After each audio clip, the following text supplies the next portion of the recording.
आज नवरात्रि का पहला दिन है। पूरे देश में भक्त माँ शैलपुत्री की आराधना में लीन है। माना जाता है कि माँ शैलपुत्री की कृपा से जीवन में स्थिरता और सुख समृद्धि प्राप्त होती है। माँ दुर्गा के 9 स्वरूपों में यह प्रथम स्वरूप माँ शैलपुत्री का है, जिनकी उपासना बिना नवरात्रि का शुभारंभ अधूरा माना जाता है। माँ शैलपुत्री का जन्म हिमालय राज्य के घर हुआ था, इसलिए इन्हें शैलपुत्री कहा जाता है। इनका वाहक वृषभ यानी बैल है और इनके दाहिने हाथ में त्रिशूल तथा बाएं हाथ में एक कमल का पुष्प है। नवरात्रि के पहले दिन माँ शैलपुत्री की पूजा से साधक को मन की स्थिरता और आध्यात्मिक शक्ति प्राप्त होती है। इन्हें इस सती का ही पूर्व जन्म माना जाता है। अब आपको ले चलते हैं सनातन मंदिर, जहां हमारे साथ हमारी रिपोर्टर रिद्मा जुड़ी हुई हैं।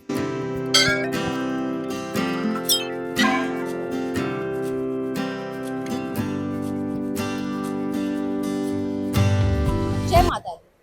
तो चलिए पूछते हैं ये पंडित जी से शैलपुत्री, माता शैलपुत्री का। जय माता दी। शारदीय नवरात्र आज से प्रारंभ हुआ है। कि नवरात्र में माँ का आराधना विशेष किया जाता है। जो हिमालय के पुत्री शैलपुत्री कहा गया है, तो इनके अंदर जो शीतलता और सहन शक्ति है, आज माँ के आराधना करने से मन में क्रोध अहंकार इत्यादि जो आता है वो समाप्त होता है। विशेषकर आज जो माता का दिन है, नवरात्र में 9 रूप में प्रकट है।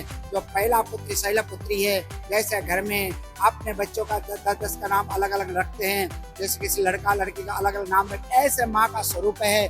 तो सबके स्वरूप अलग अलग है, उनका भाव है। तो आज जो है शैलपुत्री का भाव है, शीतलता का भाव है, सरलता का भाव है, शांत स्वभाव की भाव है।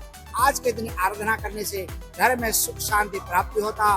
बाह्य दृष्टि, तंत्र दृष्टि, तांत्र दृष्टि, कई कोई दृष्टि आपके घर में प्रकट है, तो माता शैलपुत्री की आराधना करने से सारे घर में शीतलता आती है। पंडित जी, आज तो बहुत सारे भक्तजन आए हुए होंगे। आज जो माता का प्रथम दिन है, कलश स्थापना इत्यादि करते हैं, तो सुबह से सूर्योदय के उपरांत मंदिर अवर 5:30 बजे खुलता है। जैसे कालका जी मैया के मंदिर में जितना भीड़ होता है, जैसे शक्तिपीठ माना जाता है, इस एनसीआर में सबसे ये प्रकट माता जो बैठी है तो साक्षात स्वरूप है।